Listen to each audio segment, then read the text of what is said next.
بسم الله الرحمن الرحيم الحمد لله رب العالمين وأفضل الصلاة وأتم التسليم على سيدنا ومولانا محمد وعلى آله وصحبه وسلم أجمعين.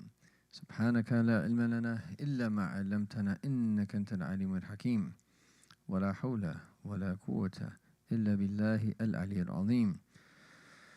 Bismillah. So inshallah ta'ala, we are going to be speaking about something very important tonight. And this is something we speak about often here.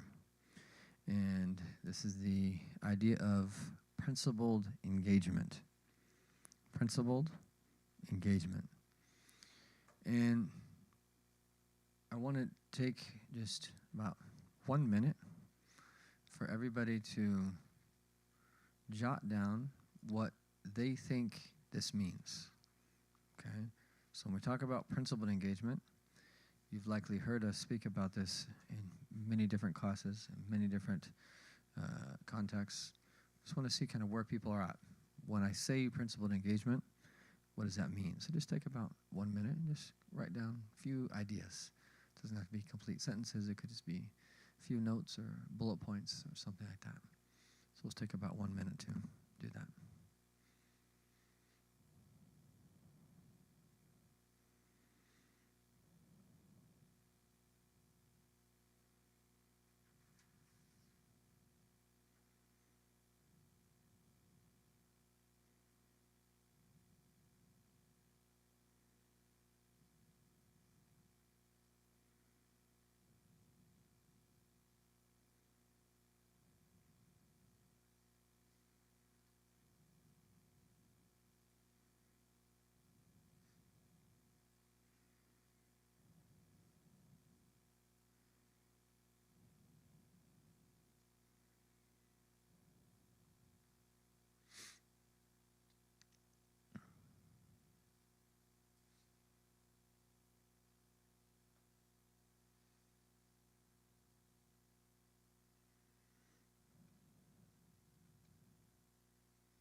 Okay, everybody kind of have a general idea of what they think it's. Maybe just get like a couple brothers, couple sisters to share. Prophet?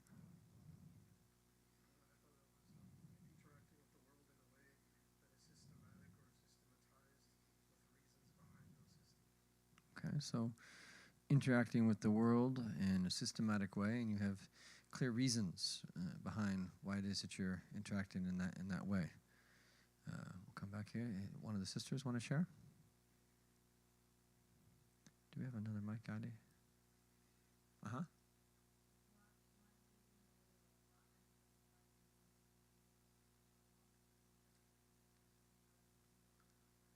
Great. So that's an example of what that would mean, is that engaging in a way not such that the ends justify the means. So the meaning that, okay, this is a good end, but I'm going to take a means that is impermissible in the sacred law, for instance. So that's a great example. That's a great example of what we mean by principled engagement.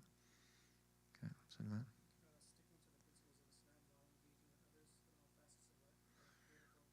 Okay, so sticking to the principles of Islam while engaging. Okay, Santiago?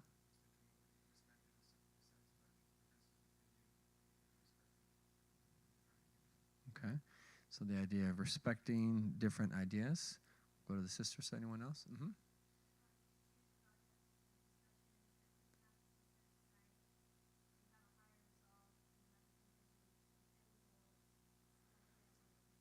Okay, so choosing different projects and different ways to engage, that you have an end goal in mind, and there's a purpose essentially behind what you do, right?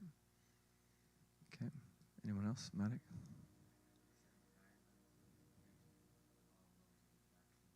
Okay, great. So a set of guidelines that you adhere to all levels of interaction. Anyone else like to share? Ismail? Just the trains, I couldn't hear you.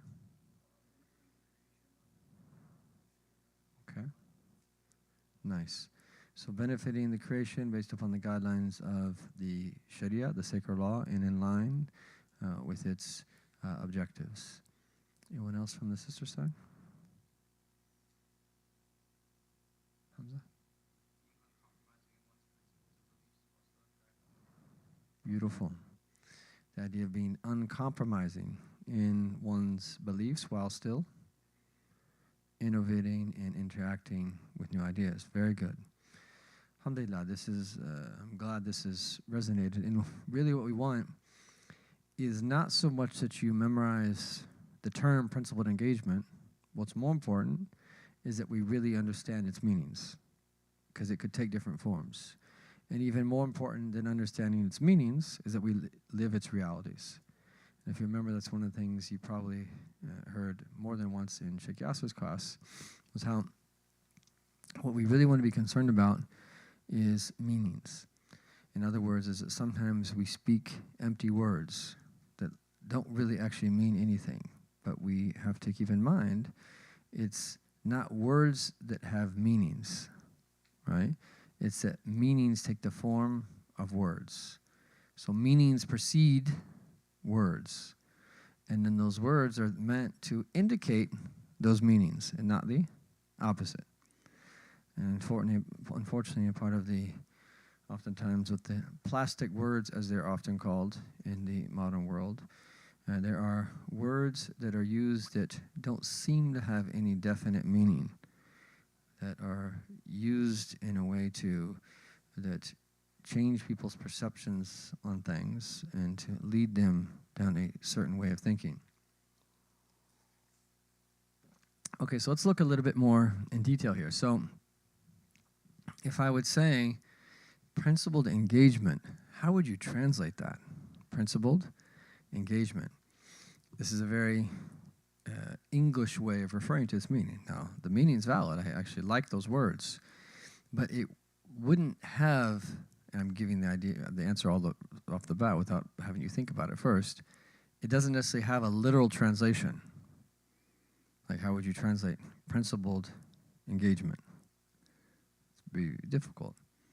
And if you did, it would be like modern Arabic. Really, the translation for principled engagement would probably be what? Okay, so that's right, a very modern way, right? Right? But don't do a literal translation. What are we actually talking about here when we talk about principled engagement? What's that? Okay, Maqasid. But what? So I'm going to say Maqasid is the plural of what? Maqsad. So what Maqsad?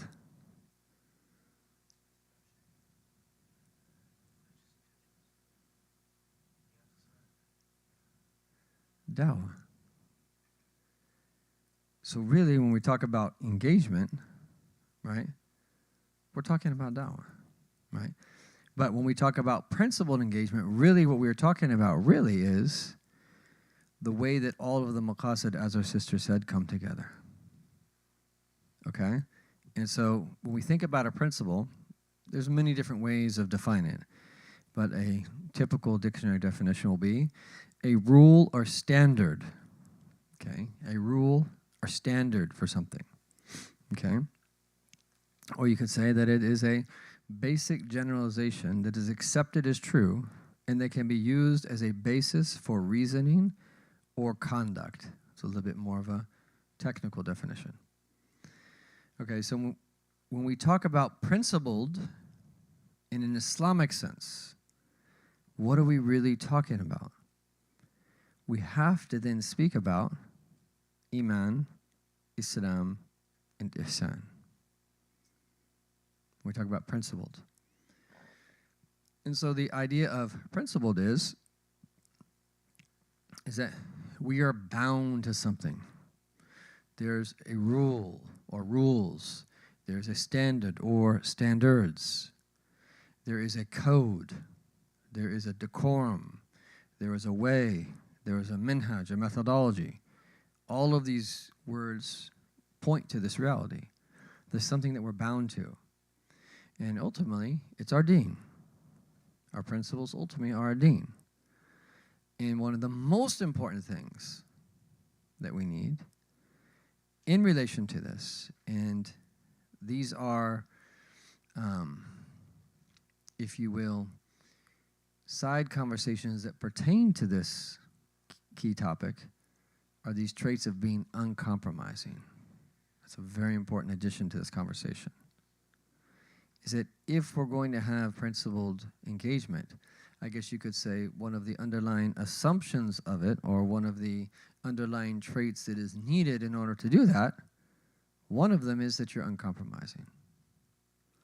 And another might be, is that we do so unabashedly. We're not embarrassed to manifest the realities of our deen to other people. So being uncompromising, doing so unabashedly. And you could add a few traits there. We might get into that day. These are great notes that we want to take while we're talking about this topic, because these are topics that are very important.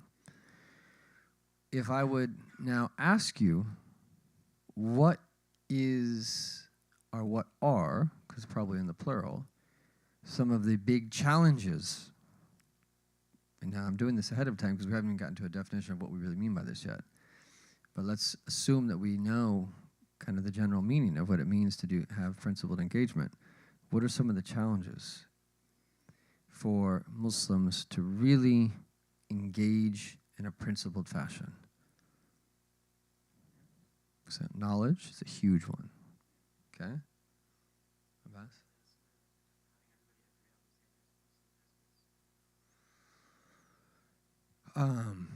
Okay. Yeah. At one level, I could see that. That making sure that everybody agrees on the same principles, and that will come. That will come up when we talk about what it means. Okay, that's good. Any sisters? I can't see the hand, so feel free just to jump in there. Not being in tune with what people need to hear. Not being in tune with what people need to hear. Very good. Okay.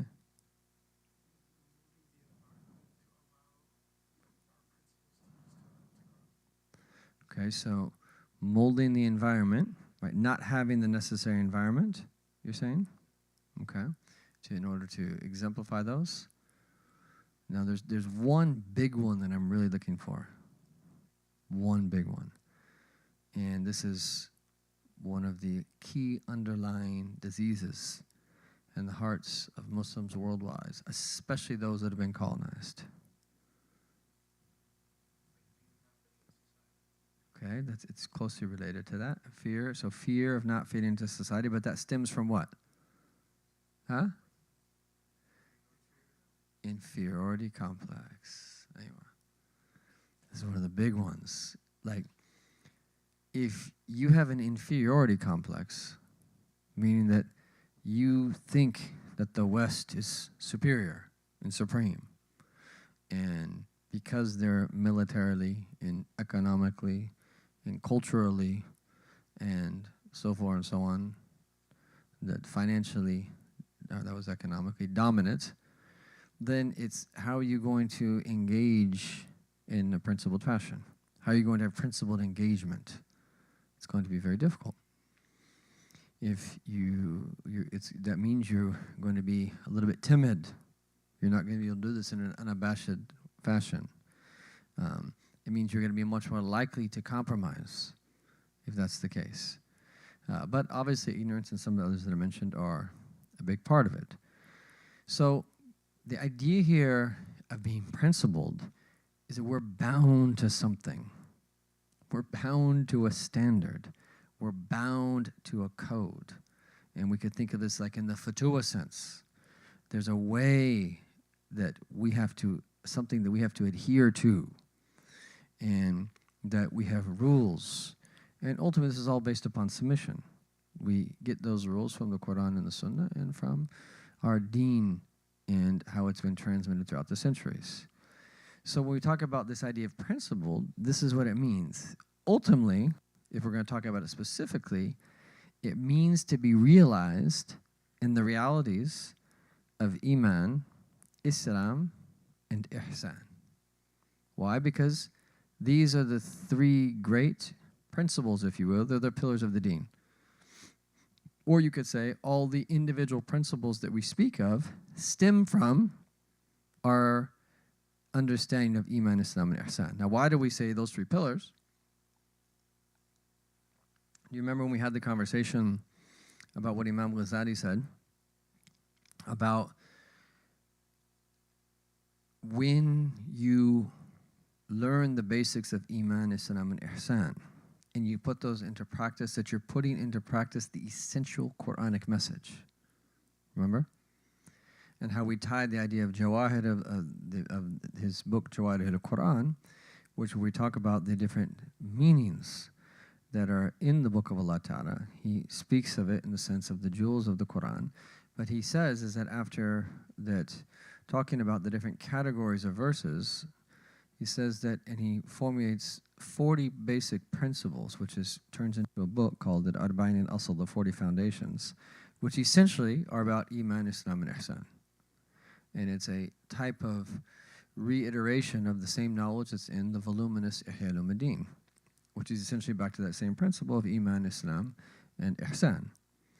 And in other words, is that if you put this into practice and at the most basic level learn your fard ayn, your individual obligations, you're putting the essential Quranic message, and by extension the message of our Prophet ﷺ, into practice. What a blessing. And then you spend your life learning more details. Okay? So what's important here, when we talk about principled engagement, is that every Muslim needs to be active. Right? This is why we like this word engagement. It's more active than the word. You could also talk about principled interaction, which works, which is a good word and a good phrase. But principled engagement, it connotes this meaning of involvement. It connotes this meaning of influence, which is really important, which lies at the heart of what da'wah is. The very fact that someone is upholding da'wah, they're inviting someone to something. It's active. It's not passive. Now, it doesn't mean that you have to be saying something with your tongue. It could be the way that you're living. It could be the way that you act. The way your heart is, first and foremost, is that when you come into a gathering and you walk out into public and you are in a state of dhikr, is that you are actively calling people to Allah Tabarak wa Ta'ala without even saying anything. If you do what is right, dress the right way, speak the right way, interact with the right way, you are actively giving da'wah before you even say anything. And at the same time, we should use our tongue too, that spread this deen and actively call to the good, forbid the wrong, and most importantly, that clarify to people the reality of what it is that we believe and call them to the deen in a wise fashion. And when we say this, though, and this is one of the very important caveats of this conversation, or the nuances of this conversation, it relates to this meaning of clarifying to people and having clarity in of our own selves, first and so forth, the central place of sacred knowledge in learning the realities of this deen, or you could say having the realities of this deen that realized within us, in order for us to be able to present those realities to people. Okay, in other words, what am I saying? Is that a lot of people don't understand the connection between learning sacred knowledge or going into a seminary where you are immersed in an environment of worship and devotion and knowledge and putting your knowledge into practice and companionship and that service. A lot of people don't make the connection always. Okay, that this is what it's going to lead to, and I get it. I think there's a disconnect for a lot of people. Were there not to be a disconnect, were people to actually really realize the importance of this, you would find thousands and thousands of students in seminaries nationwide, were people really to realize how important it is. And I think part of the disconnect is people think that the only reason that you do that is to become a scholar so that you can be a full-time teacher or an imam or even a chaplain or that a resident scholar or a full-time Islamic studies teacher or something like that. That's one of the big gaps. And that's a problem. While that is in and of itself a very important thing, a necessary thing, and that we have to develop ways of instruction so that when people go through a program, that they're able to speak to our people and their needs in a very relevant way.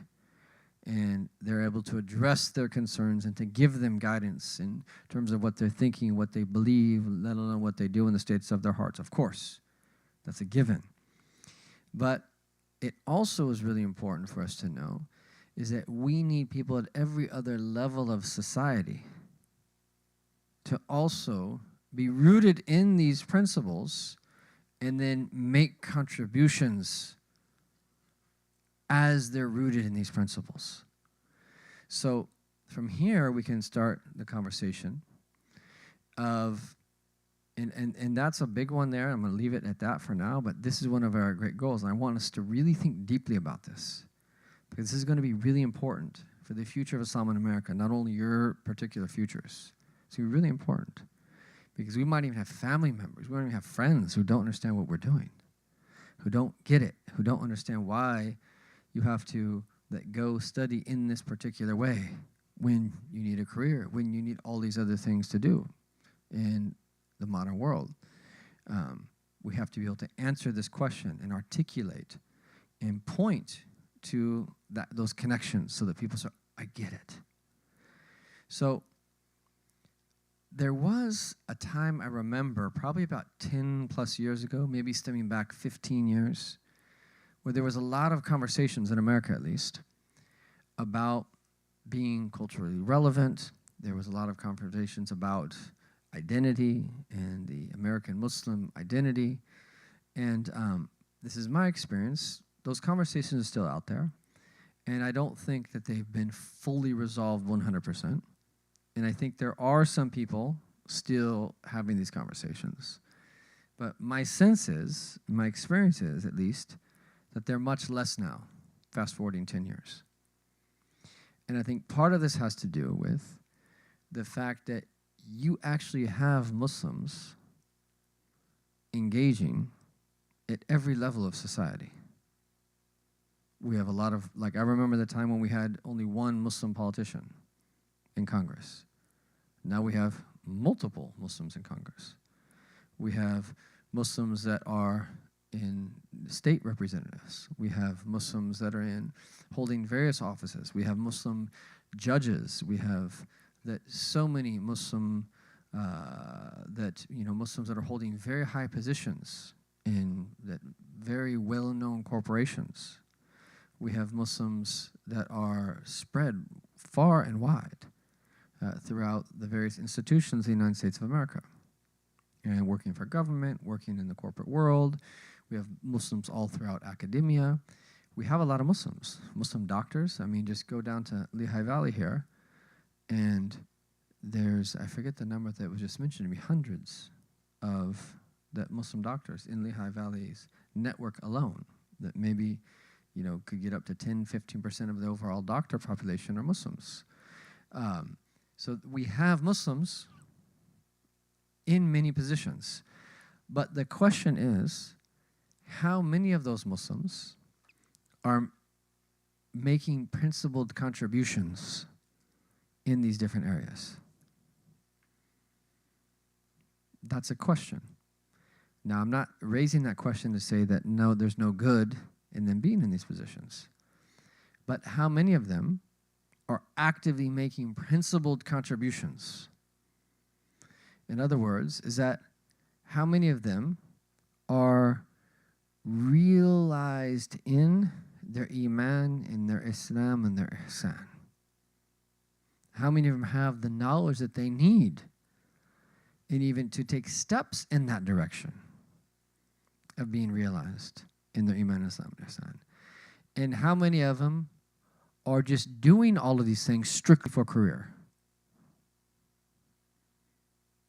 The vast majority, you could very easily say, are doing it for career purposes. Now, Could there still be good that comes on their hands? Of course.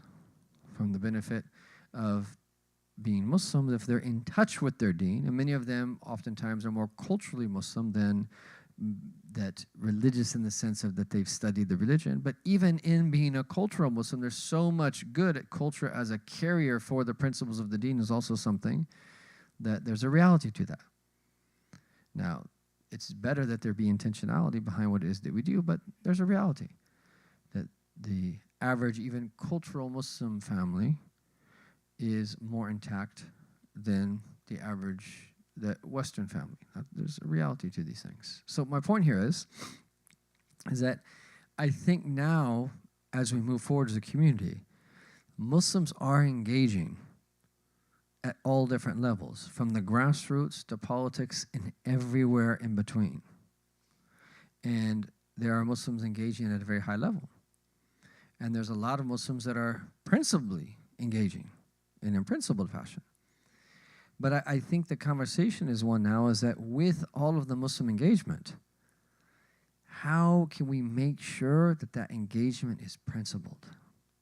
In other words, how can we make sure that everything that they do, that they see it through a theological, a legal, and a spiritual lens?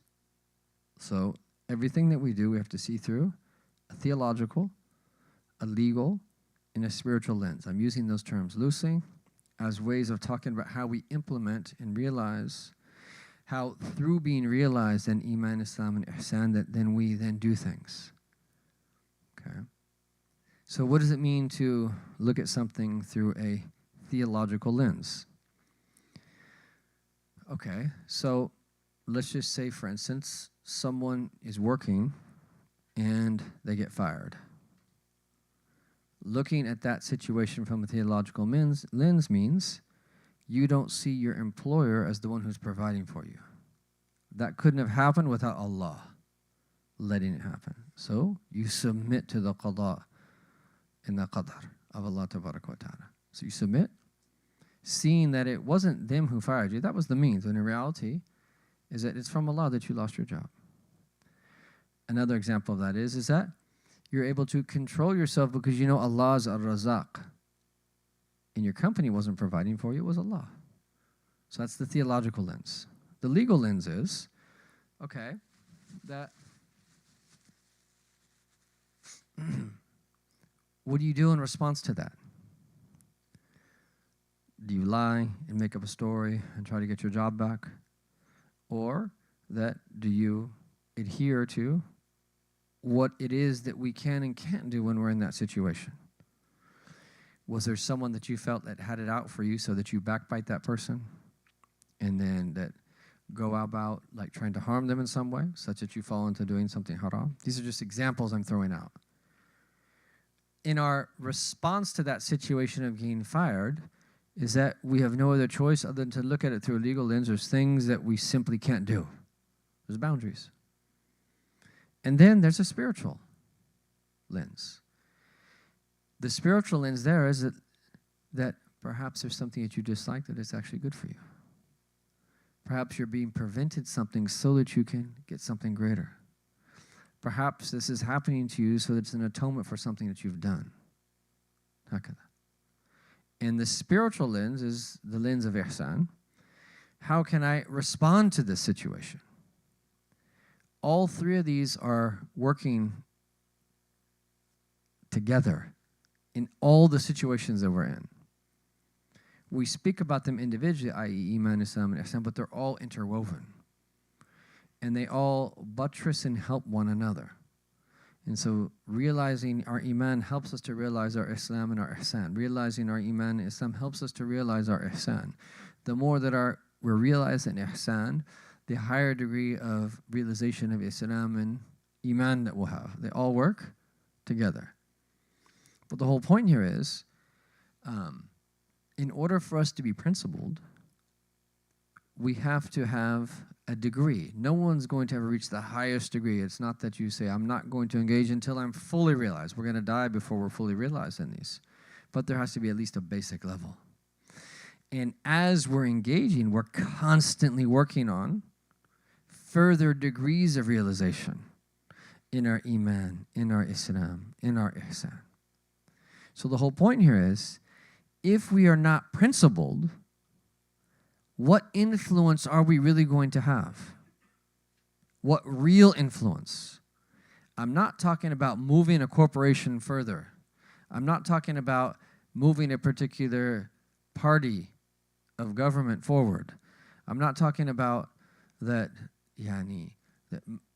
what I'm talking about now is real influence.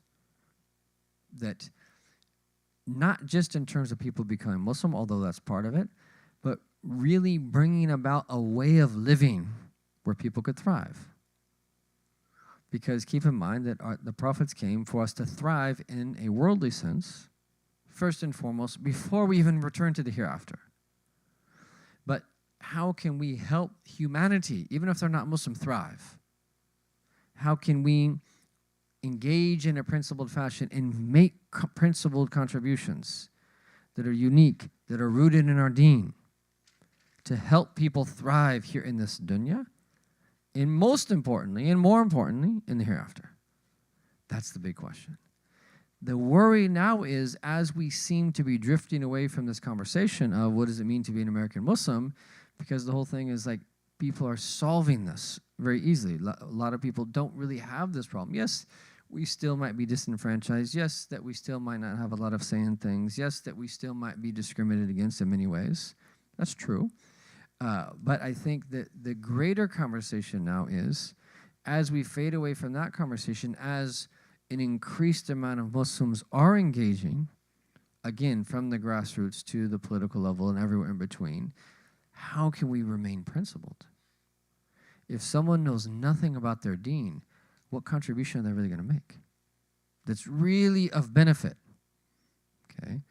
And so here is that we can talk about, these are actually underlying assumptions of this idea of principled engagement.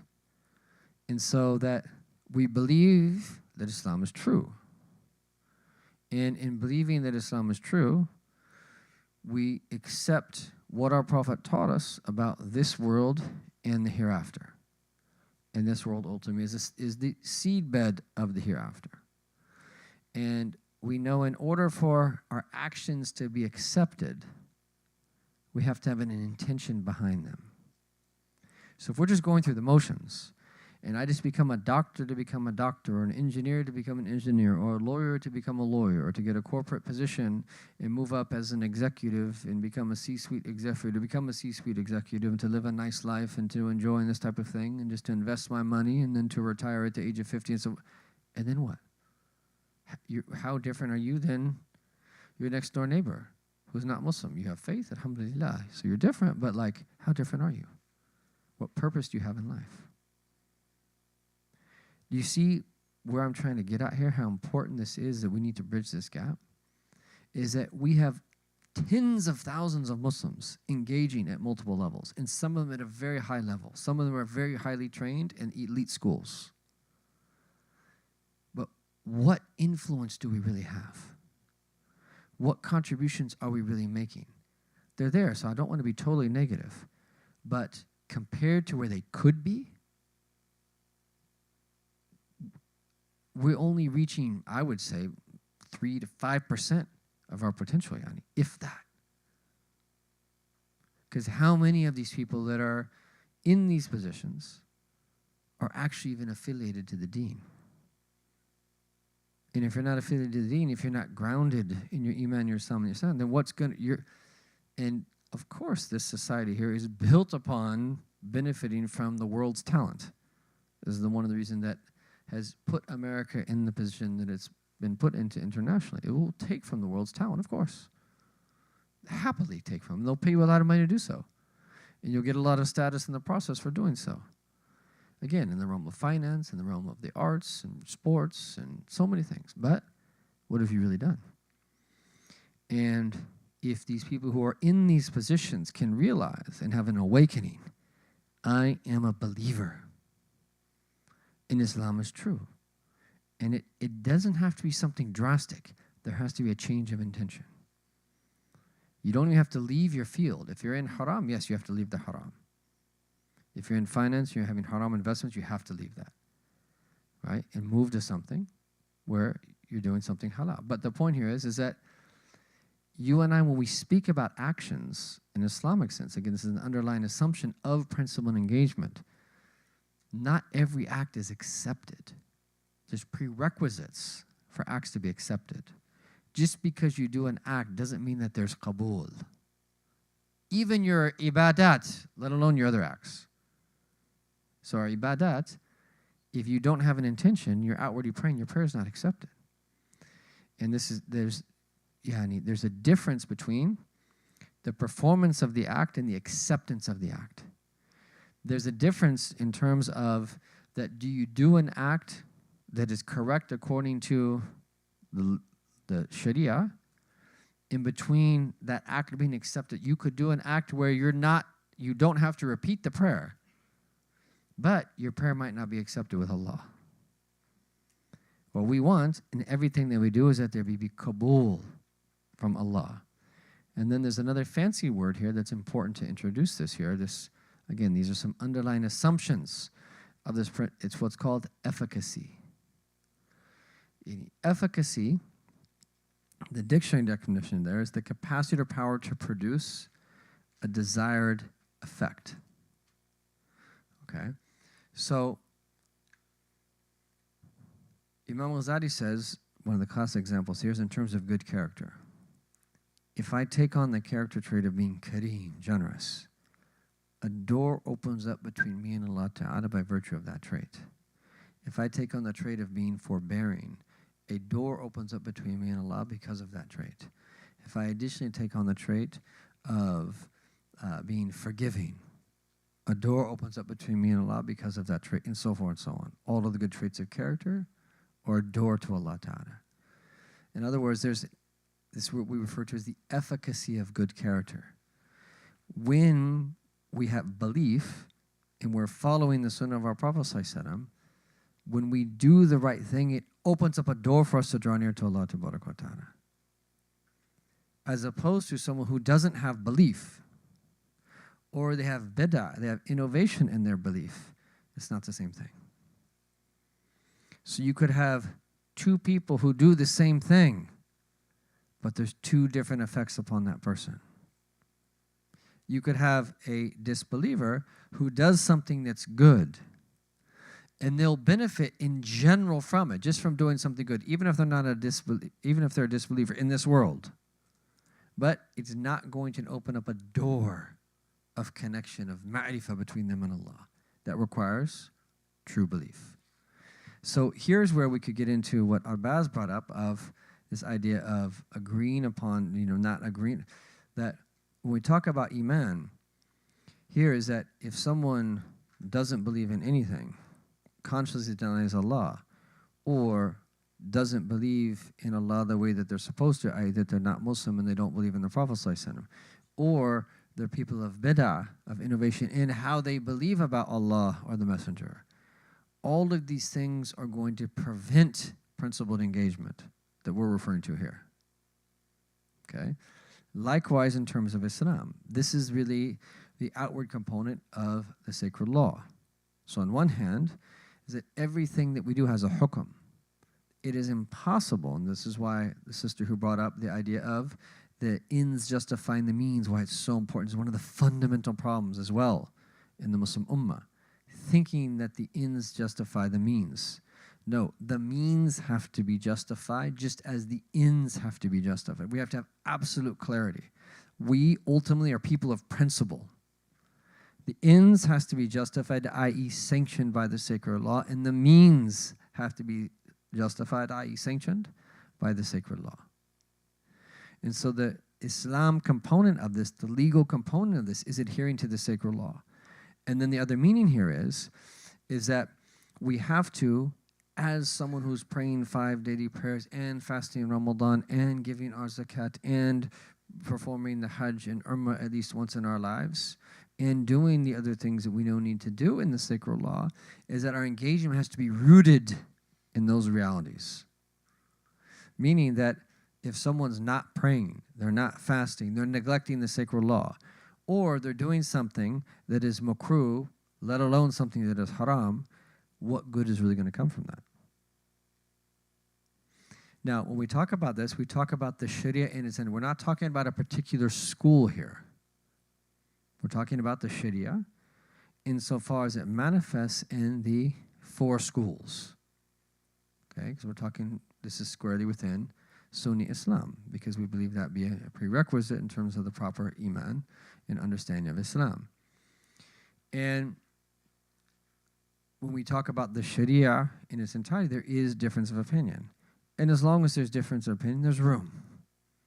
There's room in terms of the various expressions and the various things that people do. And naturally, some of those things will be more agreed upon than others.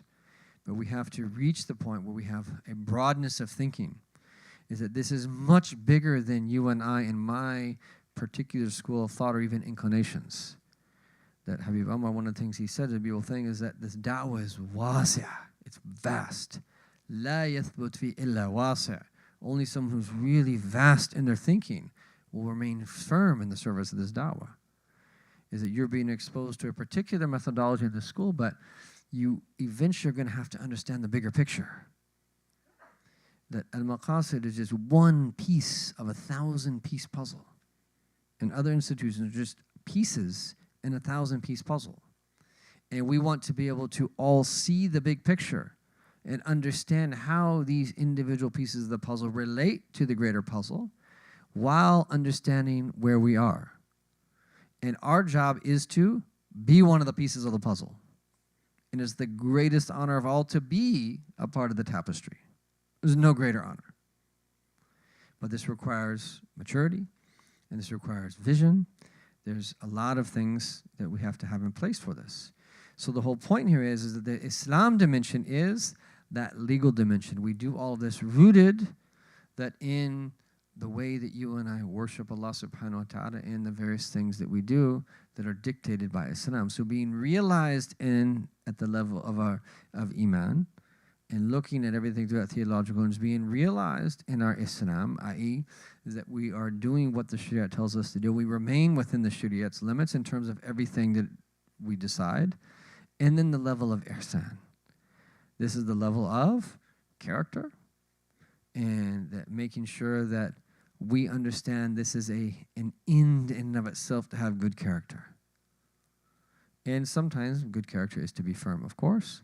But the other dimension of this is moving up in the degrees of Iman. So now this is where ihsan meets with Iman, is that when we reach those higher degrees of belief, ayn al-yaqeen and haqq al-yaqeen, imagine the impact that you'll be able to have. Imagine the insights that you'll have. Imagine the creativity and the innovation that you'll have when you have inspiration from Allah subhanahu wa ta'ala, when you have fikr that is rooted in dhikr, that your fikr is munawwar, your thoughts are enlightened, they're illuminated. What are they going to do from humanity? As opposed to someone who is a kafir, conscious disbeliever. All they're concerned about is money, and really they're misanthropists. And they have these warped views of reality. What good is going to come from that? How much evil is going to come from decisions they make and things that they do? But look at the converse. Look what was going to happen from a believer who's rooted in their faith. They're adhering to the sacred law. There's boundaries. And they're unabashedly, unapologetically, in an unwavering fashion, that engaging society. And first and foremost with their own state, in calling themselves to what is highest, being from the dhakirin Allah kathin wa dhakirat, the men and women alike who remember Allah Ta'ala often and have a presence with Allah Ta'ala. And then there's a way that they practice, and there's a law that they adhere to.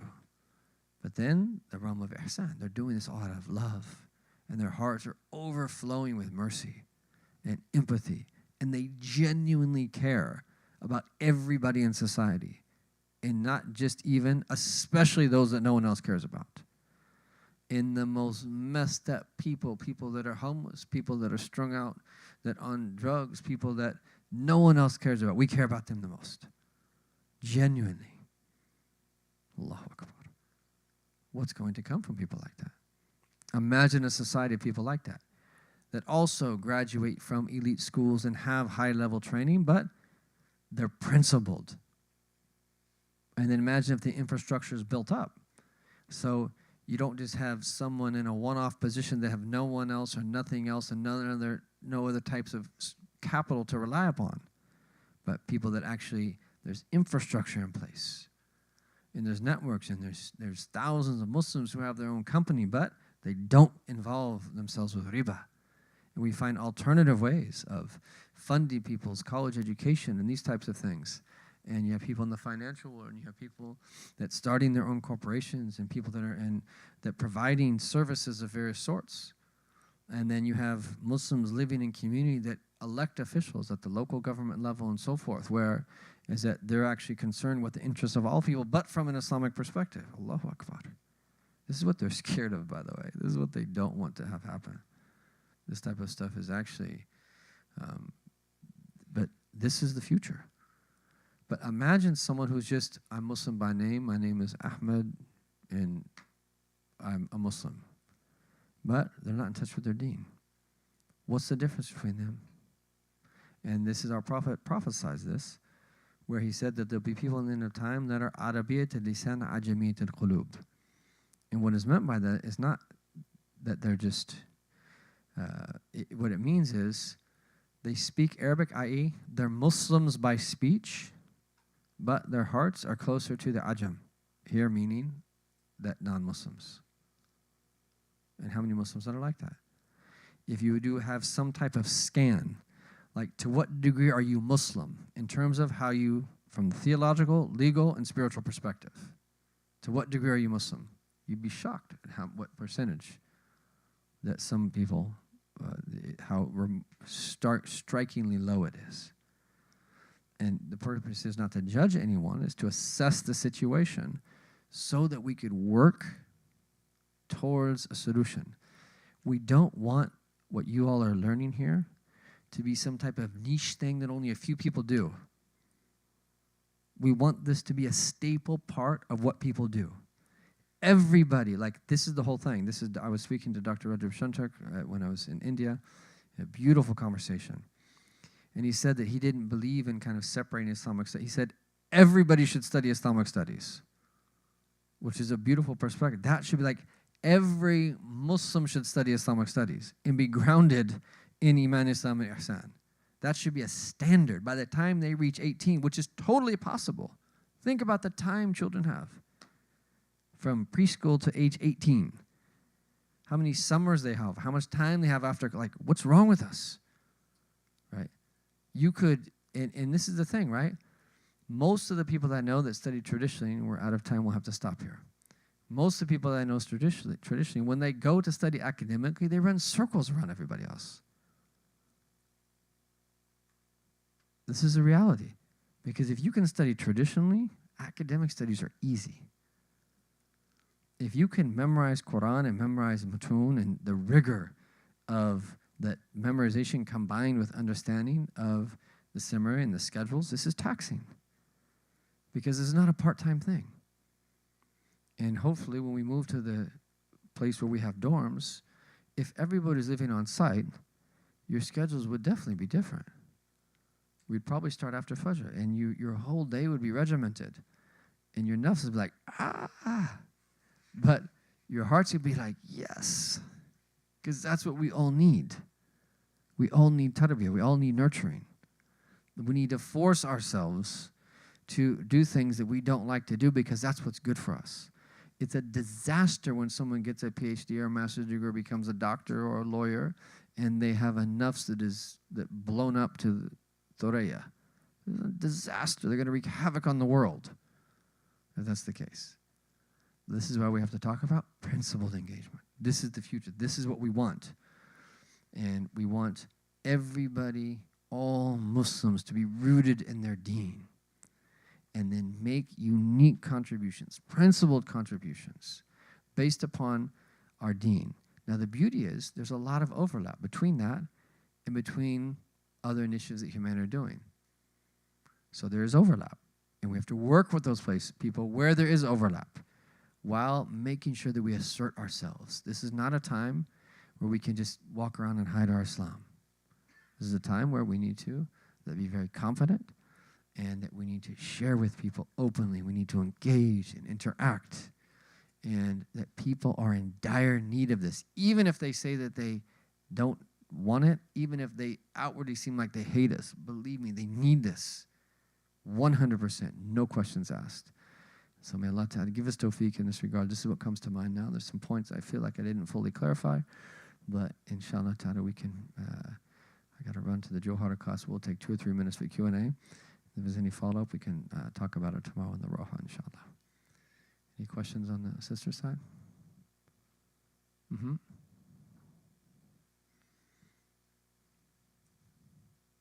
Alaikum, Sheikh. Alaikum salam. What do you think, besides an inferiority complex, are some challenges that the Muslim imagination is facing? Because that we can set our intentions to work on, like internally and externally. Because sometimes it seems like the alternatives that are offered are still depending on a nation-state model, and the technology of that model it will nullify ummatic unity. I don't think there's like 2 ways around that. So yeah. So I think definitely inferiority complex is one of the biggest. I think knowledge is also another huge one. By knowledge I mean here is that people really understanding what is possible through our deen, not in some narrow and limited way, as oftentimes is the case with people that have a small amount of knowledge or that limited type of knowledge. We need people that really understand the big picture, really understand how to connect the dots of our deen and sacred knowledge to the realities of human life. But I would say in addition to that, there could probably be a number of other things that we think about. One of them is, I think, tied to this conversation, although closely related, is this idea of creativity. Is that really, the box, we don't have to actually think outside of the box. Our box is big enough if we're thinking correctly within the limits of our deen. It says the box is as big as it could possibly be. We have to think outside the box if someone has limited the box for us, which a lot of people have. But if we're thinking correctly according to the vastness of our deen, it expands the box to as big as it could possibly be, if that makes sense. So I think part of that is creativity, and that what comes from an inferiority complex when the fight or flight response in the reptilian brain, if we're just always trying to negotiate our existence, is that you lose creativity. If you're constantly in that responsive mode, you're going to lose your creativity. And so I think these are, and I think part of the knowledge conversation as well is polemical approaches to the religion, right? Where is it people are that in a mistaken way critiquing traditional Islam, real Orthodox Islam. I think that's a big one. That's going to prevent us. If people don't embrace the deen in its entirety, Iman, Islam, and Ihsan, in the way that developed over centuries, and what we refer to as Ahl Sunnah wal Jama'ah. These are just things on the top of my head, but if we really sat and thought about this, we could probably think about 7 to 10, maybe more. Yeah, if that's, yeah. There's some hands here. Ismail.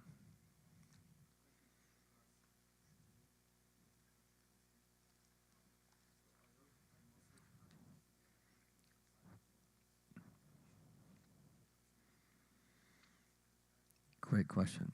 So are the contributions going to mostly happen within someone's vocation? And that's actually a very good word for this.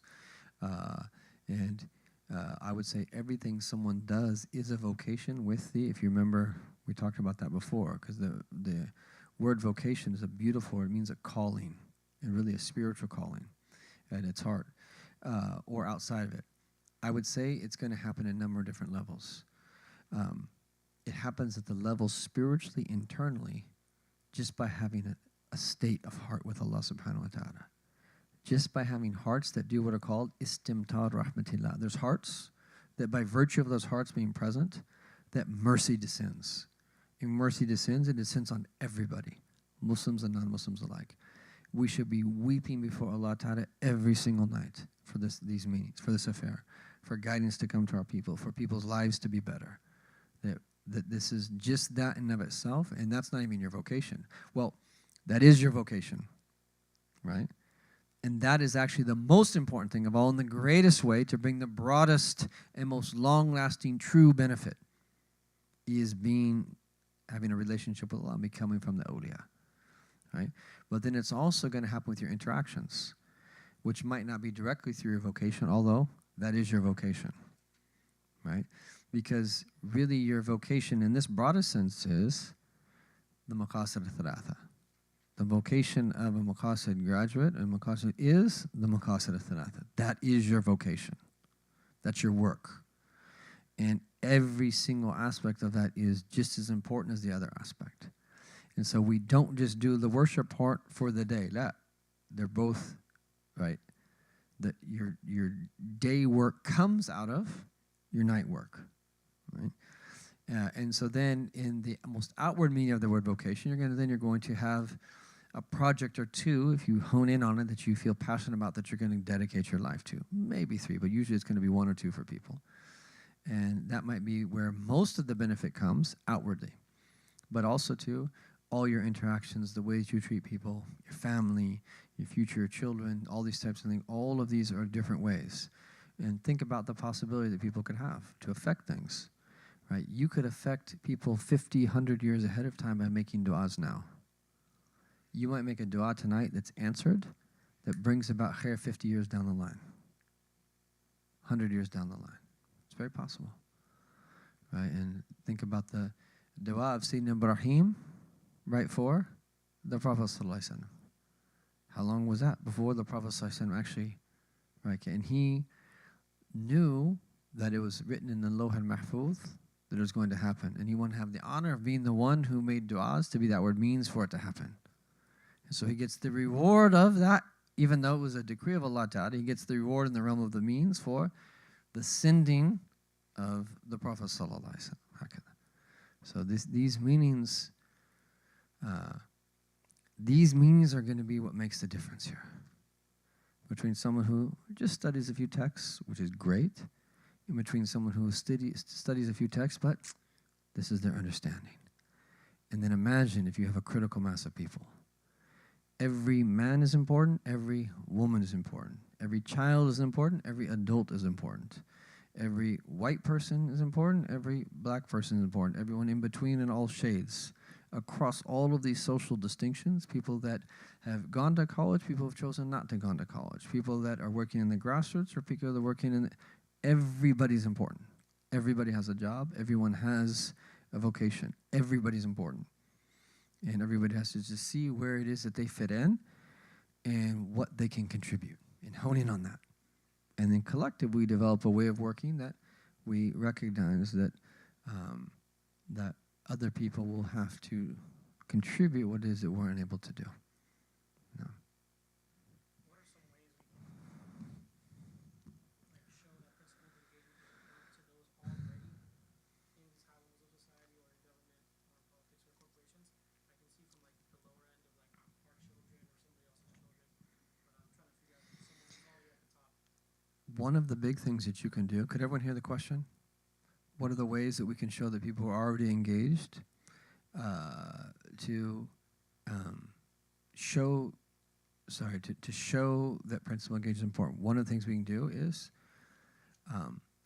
oftentimes many of these people are used to religious people being very narrow-minded, right? Being kind of this black and white, halal and haram. If you don't do this and dress a certain way that you don't do this, you're not religious. You can break out of that. And one of the things that we want from our students, especially as you proceed in your studies, is to develop an understanding of the world that is broad. You don't have to be specialists in everything that relates to the model, but have a broad perspective. And if you develop at least talking points on something that they find to be important. So the vast majority of Muslims that I found, even non-practicing ones, deep down inside actually wish they could practice a little bit more. And if they would find people to help engage them and appreciate their expertise and to show them how they could use that expertise in training, that in a religious context, and even on top of that, tie it to, in many cases, what is fard kifaya, so that they're getting a reward for an obligation and something recommended, it's very easy for people then to change their intention. And then what we have to do is as well is that so for instance, someone like Sidi Isam Bashir, who is visiting us, he can affect people, hundreds of thousands and millions more people than anyone like that will be able to do. He could speak to artists in a way that I might not be able to speak to them. That someone who's a successful lawyer could speak to his people in his field in a way much better than I could. That someone who's a very successful businessman is going to be able to speak to other successful business. So we need to also encourage other people in the various fields, right? So like if someone is a multimillionaire and they want to support a cause, if they speak to other multimillionaires, they're much more likely to support that cause than if I just come to them, right? This is just the way that it kind of works. So I think those are some ideas there. Sorry, we're way over time. They're waiting for us in the Johar class. We'll end with Abdullah, and then we'll anything else, just bring it up tomorrow, inshallah. I know I left you hanging last time, too, so. Okay. I don't want to say good, but just remember it tomorrow, inshallah ta'ala. Tafadhal.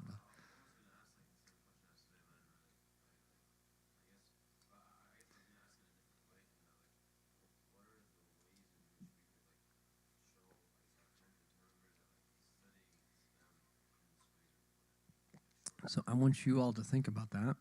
What are ways that we can tie the dots? There's not going to be just one definitive way. We can brainstorm ideas, and there'll be ideas that we come up with. But the main thing is that we affect change and influence this in this next year, in the next 5 years, in the next 10 years, person by person. First and foremost, I guarantee if they see a change in your own self, right, is that you are a better son, and you're a better brother, and you are a better family member, and that you are more into your religion, and you have better character, and you have better adab. And I would also add to that is that you show maturity in terms of how you want to approach, for instance, in your case, the degree that you're about to go do, and what you want to do with it and so forth. And they start to see in you that, oh, okay, wow. Usually young people at that age don't really know what they want to do. But I see my son now engaging it. Okay, so this knowledge that he's learning in this place in Makunji is actually not taking him away from the deen. It's actually that making him more career-oriented and now giving him more passion to the. I guarantee you, if you do those types of things, you won't even have to say anything. They'll realize it of themselves. Even without a diploma, even without a certificate, they'll see it, right? And so I think it's kind of a combination between those things that people will notice that. May Allah Ta'ala give us tawfiq and bless us in all affairs. Ya Arhamar Rahimin, Hadrat Nabi Sallallahu Alaihi Wasallam. Fatiha.